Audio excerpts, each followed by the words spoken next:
NCP একটু খুব বেশি বাড়াবাড়ি করছে।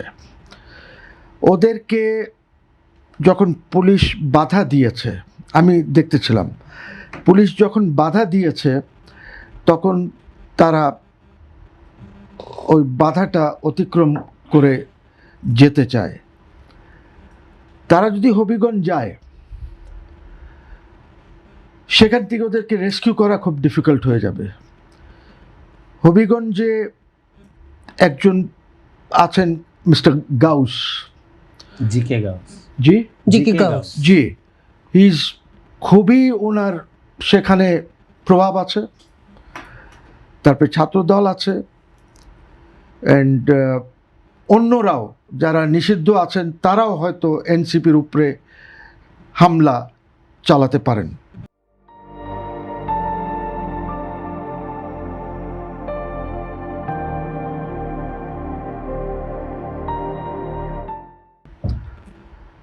অর্থাৎ লিগিরা। এনসিপি একটু বেশি বাড়াবাড়ি করছে। তারা তাদের যতটুকু পরিধি আছে তার চেয়ে একটু বেশি বেড়ে গেছে।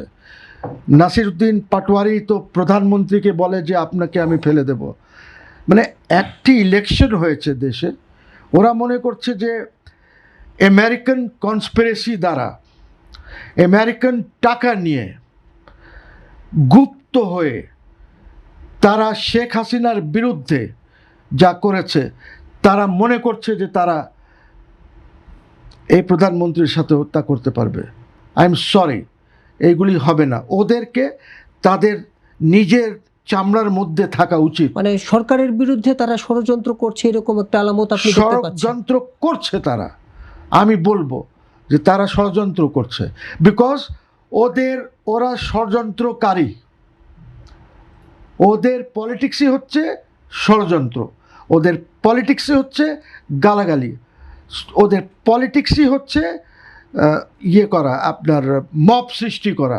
বুঝছি, এই পলিটিক্সটা যদি বাংলাদেশে গণতন্ত্র হয় তাহলে ওই পলিটিক্সটা চলবে না। ওইটা ইউনুসের সময় চলেছে, ওই একটা বাটপার ছিল ইউনুস, ওই বাটপার এইসব করে দিয়ে গেছে, ওই বাটপার এদেরকে সৃষ্টি করে দিয়ে গেছে। এই জঘন্যতম কাজ করেছে সে। ওর তো ট্রায়াল হওয়া উচিত, এবং আমি বলবো আইসিটিতে ট্রায়াল হওয়া উচিত ইউনুসের। এত খারাপ কাজ করেছে সে। সো আমি বলবো that NCP should remain within their skin, ওদের খালের মধ্যেই থাকা উচিত। বেশি বাড়াবাড়ি করছে। মাত্র ইলেকশন হয়েছে, 6 মাস হচ্ছে। আপনি অফকোর্স ক্রিটিসাইজ করেন গভর্নমেন্টকে, গভর্নমেন্ট পলিসিসগুলি ক্রিটিসাইজ করেন। আপনি গভর্নমেন্টকে বলেন যে যেখানে শেখ হাসিনা বলেছেন যে উনি আসবেন, গভর্নমেন্টকে আপনি উপদেশ দিতে পারেন যে ওনাকে আনার জন্য। যেরকম আমি বলেছি, শেখ হাসিনা বলেছেন উনি আসবেন। এনসিপির 14 গোষ্ঠীর নাই যে ঠেকাবে শেখ হাসিনাকে। প্রশ্ন হচ্ছে যে ভালোভাবে জিনিসটা যেন সমাধা হয়। একটা হচ্ছে যে government should negotiate with India and Sheikh Hasina, negotiate করে উনি কিভাবে আসবেন, সিকিউরিটি কি হবে, উনি কোথায় থাকবেন, অনেক বিষয় আছে এখানে, এইগুলি কথা বলা দরকার।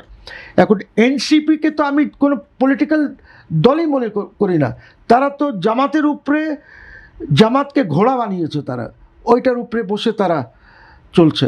সো আমি মনে করি দ্যাট এই জিনিসগুলি এনসিপিকে দেখতে হবে। আর গভর্নমেন্টকে খুব মানে কি বলবো, খুব জোরালোভাবে এইটা ডিফেন্ড করতে হবে গভর্নমেন্টকে, যেন ওরা আরও বেশি বাড়াবাড়ি যেন না করতে পারে।